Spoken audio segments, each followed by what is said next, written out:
जय श्री कृष्णा। भक्तों, आज श्रीमद् भगवत गीता जी के छठे अध्याय को पढ़ने का अभ्यास करेंगे। तो आइए सबसे पहले पढ़ते हैं उसकी महिमा।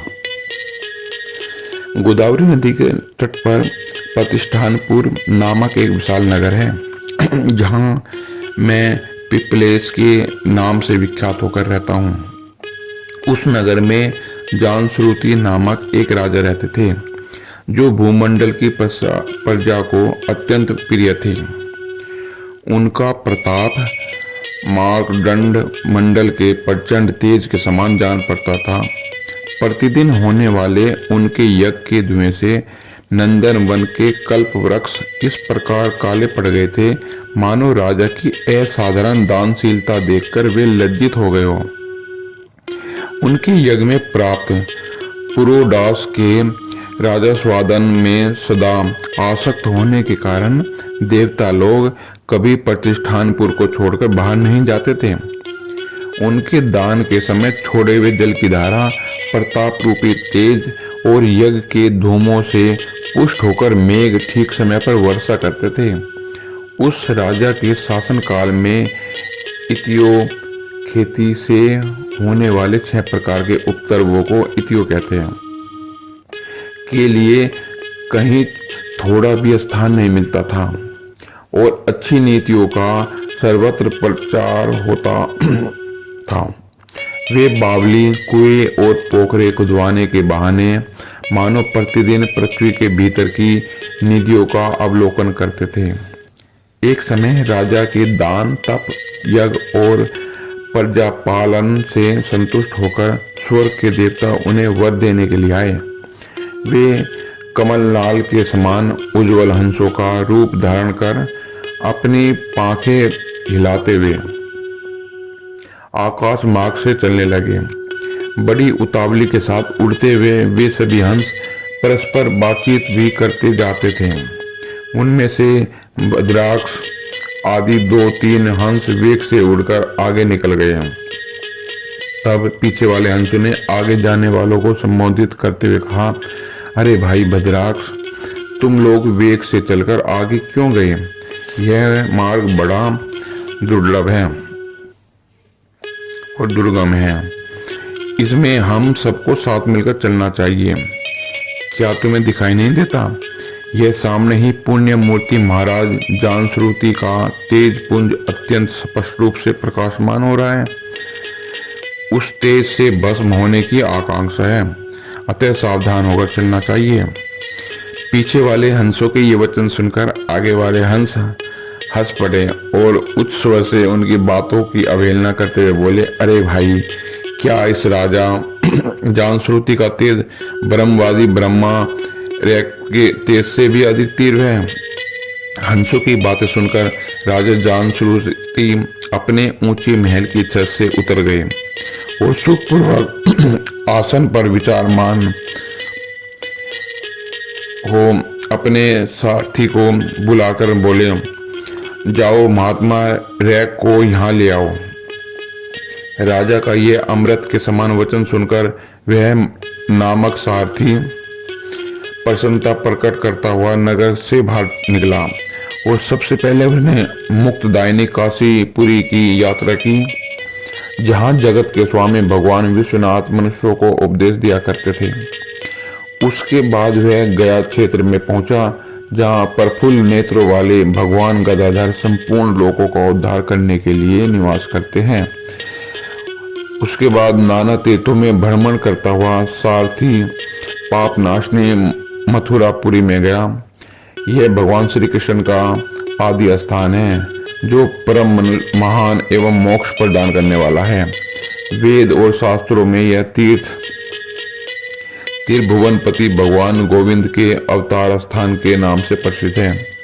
नाना देवता और महर्षि उसका सेवन करते हैं। मथुरा नगर कालिंदी यमुना के किनारे शोभा पाता है। उसकी आकृति अर्धचंद्र के समान प्रतीत होती है। वह सब तीर्थों के निवास से परिपूर्ण है। परम आनंद प्रदान करने के कारण सुंदर प्रतीत होता है। गोवर्धन पर्वत के होने से मथुरा मंडल की शोभा और बढ़ गई है। वह पवित्र वृक्षों और लताओं से आवृत है। उसमें 12 वन हैं। वह परम पुण्यमय तथा सबको विश्राम देने वाले श्रुतियों के सारभूत भगवान श्री कृष्ण की आधार भूमि है।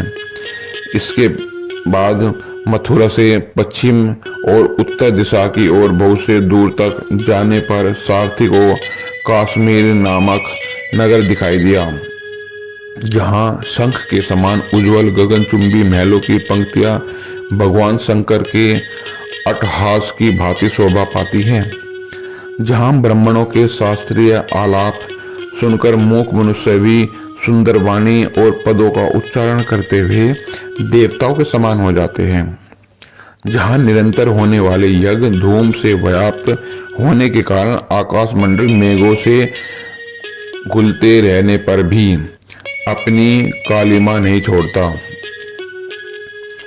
जहां उपाध्याय के पास आकर छात्र जन्मकालीन अभ्यास से ही संपूर्ण कलाएं स्वतः पढ़ लेते हैं, और जहां मणिकेश्वर नाम से प्रसिद्ध भगवान चंद्रशेखर देहधारियों को वरदान देने के लिए नित्य निवास करते हैं।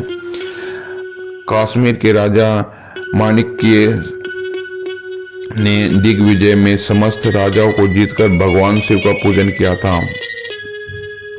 तभी से उनका नाम माणिक्य हो गया। उन्हीं के मंदिर के दरवाजे पर महात्मा रैक एक छोटी सी गाड़ी पर बैठे अपने अंगों को खुजलाते हुए वृक्ष की छाया का सेवन कर रहे थे। इसी अवस्था में सारथी ने उन्हें देखा। सारथी के बताए हुए भिन्न भिन्न चिन्हों से उसने शीघ्र ही रैक को पहचान लिया और उनके चरणों में प्रणाम किया। ब्राह्मण, आप किस स्थान पर रहते हैं? आपका पूरा नाम क्या है? आप तो सदा स्वच्छंद विचरने वाले हैं, फिर यहाँ किस लिए ठहरे हुए हैं? इस समय आपका क्या करने का विचार है? सारथी के ही वचन सुनकर परम आनंद में निमग्न महात्मा रैक ने कुछ सोचकर उनसे कहा, यद्यपि हम पूर्ण काम हैं, हमें किसी वस्तु की आवश्यकता नहीं है, तो भी कोई भी हमारी मनोवृत्ति के अनुसार परिचर्चा करता है। रैक के हार्दिक अभिप्राय को आदरपूर्वक ग्रहण करके सारथी धीरे से राजा के पास चल दिया। वहां पहुंचकर राजा को प्रणाम करके उसने हाथ जोड़कर सारा समाचार बताया। उस समय स्वामी के दर्शन से उनके मन में बड़ी प्रसन्नता थी। सारथी के वचन सुनकर राजा के नेत्र आश्चर्य से चकित हो गए। उनके हृदय में रैक का सत्कार करने की श्रद्धा जागृत हुई। उन्होंने 2 खच्चरों से जुटी हुई एक गाड़ी लेकर यात्रा की। साथ ही मोती के हार, अच्छे अच्छे वस्त्र और 1 सहस्त्र गौएं भी ले ली। कश्मीर मंडल में महात्मा रैक जहाँ रहते थे, उस स्थान पर पहुंचकर राजा ने सारी वस्तुएं उनके आगे निवेदित कर दी और पृथ्वी पर पड़कर साष्टांग प्रणाम किया। महात्मा रैक अत्यंत भक्ति के साथ चरणों में पड़े हुए राजा जानश्रुति पर कुपित हो उठे और बोले, रे शूद्र, तू दुष्ट राजा है, क्या तू मेरा वृत्तांत नहीं जानता? मैं खच्चरधारियों से जुटी हुई अपनी ऊंची गाड़ी ले जा, ये वस्त्र, ये मोतियों के हार और ये दूध देने वाली गौएं भी स्वयं ही ले जा। इस तरह राजा आज्ञा देकर रैक ने राजा के मन में भय उत्पन्न कर दिया। तब राजा ने सांप के भय से महात्मा रैक के दोनों चरण पकड़ लिए और भक्तिपूर्वक कहा, हे ब्राह्मण, मुझ पर प्रसन्न होइए। हे भगवान, मुझ पर प्रसन्न होइए। आप में यह अद्भुत महात्म्य कैसे आया? प्रसन्न होकर मुझे ठीक ठीक बतलाइए। रैक ने कहा, राजन, मैं प्रतिदिन गीता के 6ठे अध्याय का जप करता हूँ। इसी से मेरी तेजो राशि देवताओं के लिए यह दुस्सह है। इसके बाद परम बुद्धिमान राजा जानश्रुति ने यत्न पूर्वक महात्मा रैक से गीता के 6ठे अध्याय का अभ्यास किया। इससे उन्हें मोक्ष की प्राप्ति हुई। इधर एक भी भगवान मणिकेश्वर के समीप मोक्षदायक गीता के 6 अध्याय का जप करते हुए सुख से रहने लगे। हंस का रूप धारण करके वरदान देने के लिए आए हुए देवता भी विस्मित होकर स्वेच्छा के अनुसार चले गए। जो मनुष्य सदा इस एक अध्याय का जप करता है वह भी भगवान विष्णु के ही स्वरूप को प्राप्त होता है, इसमें तनिक भी संदेह नहीं है। ओम नमो भगवते वासुदेवाय। तो भक्तों, ये था गीता जी के 6 अध्याय पढ़ने की महिमा और उसका फल। आइए अब गीता जी के 6 अध्याय को पढ़ने का अभ्यास करते हैं। श्री कृष्ण महाराज बोले, हे अर्जुन, जो पुरुष कर्म के फल को न चाहता हुआ कर्म करने योग्य कर्म करता है वह सन्यासी और योगी है, और केवल अग्नि को त्यागने वाला सन्यासी योगी नहीं है, तथा केवल क्रियाओं को त्यागने वाला भी सन्यासी योगी नहीं है। इसलिए हे अर्जुन, जिसको सन्यास ऐसा कहते हैं उसी को तू योग जान, क्योंकि संकल्पों को न त्यागने वाला कोई भी पुरुष योगी नहीं होता।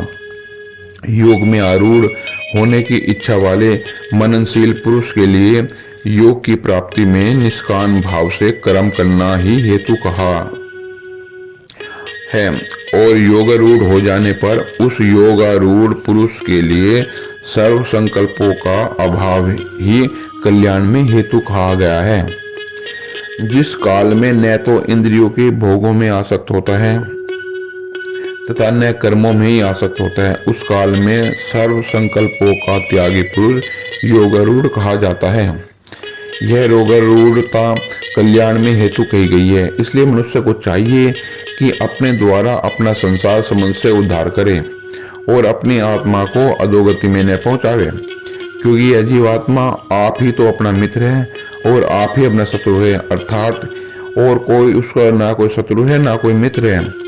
इस जीवात्मा का तो वह आप ही मित्र है जिस पर जीवात्मा द्वारा मन और इंद्रियों सहित शरीर जीता हुआ है, और जिसके द्वारा मन और इंद्रियों सहित शरीर नहीं जीता गया है वह आप ही शत्रु के समान शत्रुता में बरतता है, अर्थात उसका अपने से बड़ा और कोई शत्रु नहीं है।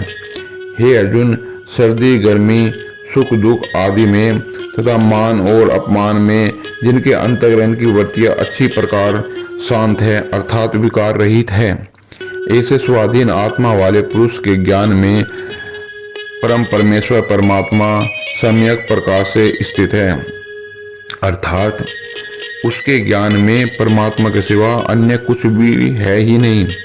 ज्ञान विज्ञान से तृप्त है अंतःकरण जिसका, तथा विकार रहित है स्थिति जिसकी, और अच्छी प्रकार जीती हुई है इंद्रिया जिसकी, तथा समान है मिट्टी पत्थर और सोना जिसके लिए, वह योगी युक्त अर्थात भगवत की प्राप्ति वाला ऐसे कहा जाता है। जो पुरुष सुहृद मित्र वैरी उदासीन मध्यस्थ द्वेषी और बंधुगणों में तथा धर्मात्माओं में और पापियों में भी समान भाव वाला है वह अति श्रेष्ठ है। इसलिए उचित है जिसका मन और इंद्रियों सहित शरीर जीता हुआ है ऐसा वासना रहित और संग्रह रहित योगी अकेला ही एकांत स्थान में स्थित हुआ निरंतर आत्मा को परमेश्वर के ध्यान में लगावे।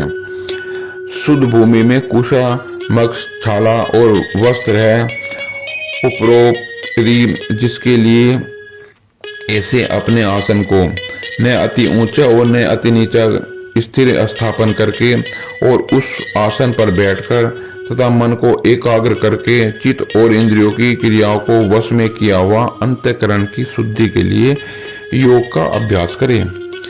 उसकी विधि इस प्रकार है कि काया सिर और ग्रीवा को समान और अचल धारण किए हुए दृढ़ होकर अपनी नासिका के अग्रभाग को देखकर तथा अन्य दिशाओं को न देखता हुआ और ब्रह्मचर्य के व्रत में स्थित हुआ वह भय रहित तथा अच्छी प्रकार शांत अंतःकरण वाला और सावधान होकर मन को वश में करके मेरे में लगे हुए चित्त वाला और मेरे प्रयाण हुआ स्थित होवे।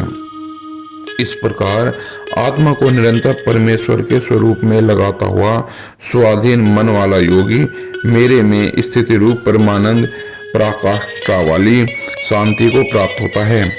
परंतु हे अर्जुन, यह योग न तो बहुत खाने वाले का सिद्ध होता है और न ही बिल्कुल न खाने वाले का, न ज्यादा सोने वाले का और न कम सोने वाले का। यह दुखों का नाश करने वाला योग तो यथा योग्य आहार विहार करने वाला तथा कर्मों में यथा योग्य चेष्टा करने वाले का तथा यथा योग्य शयन करने पर तथा जागने वाले का ही सिद्ध होता है।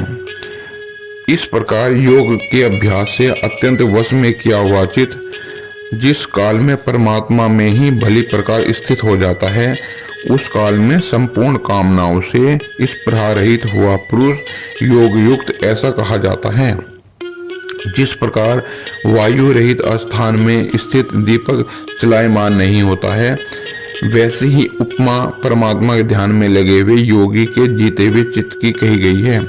हे अर्जुन, जिस अवस्था में योग के अभ्यास से निरुद्ध हुआ चित्त उपराम हो जाता है, उस अवस्था में परमेश्वर के ध्यान में शुद्ध हुई सूक्ष्म बुद्धि द्वारा परमात्मा को साक्षात करता हुआ परम परमेश्वर परमात्मा में ही संतुष्ट होता है तथा इंद्रियों से अतीत केवल शुद्ध हुई सूक्ष्म बुद्धि द्वारा ग्रहण करने योग्य जो अनंत आनंद है, उसको जिस अवस्था से में अनुभव करता है और जिस अवस्था में स्थित हुआ वह योगी भगवत स्वरूप से नहीं चलायमान होता है और परमेश्वर की प्राप्ति रूप जिस लाभ को प्राप्त होकर उससे अधिक दूसरा कुछ भी लाभ नहीं मानता और भगवत प्राप्ति रूप जिस अवस्था में स्थित हुआ योगी बड़े भारी दुख से भी चलायमान नहीं होता है।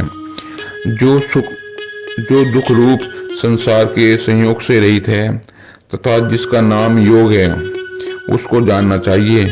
वह योग न उकताए हुए चित्त से अर्थात तत्पर हुए चित्त से निश्चय पूर्वक करना कर्तव्य है। इसलिए मनुष्य को चाहिए कि संकल्प से उत्पन्न होने वाली संपूर्ण कामनाओं को निशेषता से अर्थात वासना और आसक्ति से रहित त्याग कर वासना और आसक्ति सहित त्याग कर उसके मन के द्वारा इंद्रियों के समुदाय को सब ओर से ही अच्छी प्रकार वश में करके कर्म से अभ्यास करता हुआ उपरामता को प्राप्त होवे और धैर्य युक्त बुद्धि द्वारा मन को परमात्मा में ही स्थित करके परमात्मा के सिवा और कुछ भी चिंतन न करे। परंतु जिसका मन वश में नहीं किया हुआ हो, उसको चाहिए कि वह स्थिर न रहने वाले तथा चंचल मन जिस कारण से सांसारिक पदार्थों में विचरता है, उससे रोककर बार बार परमात्मा में ही लगावे। क्योंकि जिसका मन अच्छी प्रकार शांत है और जो पाप से रहित है और जिसका रजोगुण शांत हो गया है, ऐसे इस परमेश्वर ब्रह्म के साथ एक ही भाव हुए योगी को अति उत्तम आनंद प्राप्त होता है। वह पाप रहित योगी इस प्रकार निरंतर आत्मा को परमात्मा में लगाता हुआ सुखपूर्वक पर ब्रह्म परमात्मा की प्राप्ति रूप अनंत आनंद को अनुभव करता है। हे अर्जुन, सर्वव्यापी अनंत चेतन में एक ही भाव से स्थित रूप योग से युक्त हुए आत्मा वाला तथा सब में संभाव से देखने वाला योगी आत्मा को संपूर्ण भूतों में बर्फ में जल के समान देखता है और संपूर्ण भूतों को आत्मा में देखता है। अर्थात जैसे स्वप्न से जागा हुआ पुरुष स्वप्न के संसार को अपने अंतर्गत संकल्प के आधार पर देखता है, वैसे ही पुरुष संपूर्ण भूतों को अपने सर्वव्यापी अनंत चेतन आत्मा के अंतर्गत संकल्प के आधार देखता है। जो पुरुष संपूर्ण भूतों में सबके आत्मरूप मुझ वासुदेव को ही व्यापक देखता है और संपूर्ण भूतों को मुझ वासुदेव के अंतर्गत देखता है, उसके लिए मैं अदृश्य नहीं होता हूँ और वह मेरे लिए अदृश्य नहीं होता है, क्योंकि वह मेरे में एक ही भाव स्थित है। इस प्रकार जो पुरुष एक ही भाव में स्थित हुआ संपूर्ण भूतों में आत्म रूप से स्थित मुझ परम परमेश्वर वासुदेव को भजता है, वह योगी सब प्रकार से बरतता हुआ भी मेरे में ही बरतता है, क्योंकि उसके अनुभव से मेरे सिवा अन्य कुछ नहीं है ही नहीं। हे अर्जुन, जो योगी अपनी सदृशता से संपूर्ण भूतों में सम देखता है और सुख और दुख में भी समान देखता है, वह योगी परम श्रेष्ठ माना गया है। इस प्रकार भगवान के वाक्यों को सुनकर अर्जुन बोले, हे मधुसूदन, जो यह ध्यान योग आपने समत भाव से कहा है, मैं इसकी मन के चंचल होने से बहुत काल तक ठहरने वाली स्थिति को नहीं देखता हूँ, क्योंकि हे कृष्ण, यह मन बड़ा चंचल और प्रथमन स्वभाव वाला है तथा बड़ा दृढ़ और बलवान है, इसलिए इसका वश में क्या करना वायु को वश में करने के बराबर है। इस प्रकार अर्जुन के पूछने पर श्री कृष्ण बोले, हे महाभाव, निसंदेह मन चंचल और कठिनता से वश में होने वाला है, परंतु हे कुंती पुत्र अर्जुन, अभ्यास अर्थात स्थिति के लिए बारंबार यत्न करने से और वैराग्य से वश में होता है, इसलिए इसको अवश्य वश में करना चाहिए, क्योंकि मन को वश में न करने वाला पुरुष योग दुष्प्राय है, अर्थात प्राप्त होना कठिन है, और स्वाधीन मन वाले परिवर्तनशील पुरुष द्वारा साधन करने से प्राप्त होना सहज है। यह मेरा मत है। इस पर अर्जुन बोले, हे कृष्ण, योग से चलायमान हो गया है मन, जिसका ऐसा शिथिल यत्न वाला श्रद्धा युक्त पुरुष योग की सिद्धि को अर्थात भगवान साक्षात्कारता को न प्राप्त होकर किस गति को प्राप्त होता है? हे महाभाव, क्या वह भगवत प्राप्ति के मार्ग में मोहित हुआ आश्रय रहित पुरुष छिन छिन बादल की भांति दोनों ओर अर्थात भगवत प्राप्ति और सांसारिक भोगों से भ्रष्ट हुआ नष्ट तो नहीं हो जाता? हे कृष्ण, मेरे संशय को संपूर्णता से छेदन करने के लिए आप ही योग्य हैं, क्योंकि आपके सिवा दूसरा इस संशय का छेदन करने वाला मिलना संभव नहीं है। इस प्रकार अर्जुन के पूछने पर श्री कृष्ण भगवान बोले, हे पार्थ, उस पुरुष का न तो इस लोक में और न ही परलोक में नाश होता है, क्योंकि हे प्यारे, कोई भी शुभ कर्म करने वाला अर्थात भगवत अर्थ कर्म करने वाला दुर्गति को प्राप्त नहीं होता, किंतु वह योग भ्रष्ट पुरुष पुण्यवानों के लोक को अर्थात स्वर्ग आदि उत्तम लोगों को प्राप्त होकर उनमें बहुत वर्षों तक वास करके शुद्ध आचरण वाले श्रीमान पुरुषों के घर में जन्म लेता है, अथवा वैराग्यवान पुरुष उन लोकों में न जाकर ज्ञानवान योगियों के ही कुल में जन्म लेता है। परंतु इस प्रकार का जो यह जन्म है, सो संसार में निसंदेह अति दुर्लभ है। वह पुरुष वहाँ उस पहले शरीर का साधन किए हुए बुद्धि के संयोग को अर्थात समत बुद्धि योग के संस्कारों को अनायास ही प्राप्त हो जाता है, और हे कुरुनंदन, उस प्रभाव से फिर अच्छी प्रकार भगवत प्राप्ति के निमित्त यत्न करता है। वह विषयों के वश में हुआ भी उस पहले के अभ्यास से ही निसंदेह भगवान की ओर आकर्षित हो जाता है, और समत बुद्धि रूप योग का जिज्ञासु भी वेद में कहे हुए सकाम कर्मों के फल को उल्लंघन कर जाता है। जबकि इस प्रकार मंद यत प्रयत्न करने वाले योगी भी परम गति को प्राप्त हो जाता है। तब क्या कहना है कि अनेक जन्मों से अंतःकरण की शुद्धि रूप सिद्धि को प्राप्त हुआ, और अति प्रयत्न से अभ्यास करने वाला योगी संपूर्ण पापों से अच्छी प्रकार शुद्ध होकर उस साधन के प्रभाव से परम गति को प्राप्त हो जाता है, अर्थात परमात्मा को प्राप्त होता है, क्योंकि योगी तपस्या से श्रेष्ठ है और शास्त्र के ज्ञान वालों से भी श्रेष्ठ माना गया है, तथा सकाम कर्म करने वालों से भी योगी श्रेष्ठ है। इसमें हे अर्जुन, तू योगी हो। हे प्यारे, संपूर्ण योगियों में जो भी श्रद्धावान योगी मेरे में लगे हुए अंतरात्मा से मेरे को निरंतर भजता है, वह योगी मुझे परम श्रेष्ठ मान्य है। जय श्री कृष्णा, जय श्री कृष्णा। तो भक्तों, यहाँ श्रीमद् भागवत गीता जी के 6ठे अध्याय का अंत होता है। आप इसका पाठ करिए और अपने आने वाले जन्मों को परमात्मा में लगाने के लिए तैयार होइए। जय श्री कृष्णा।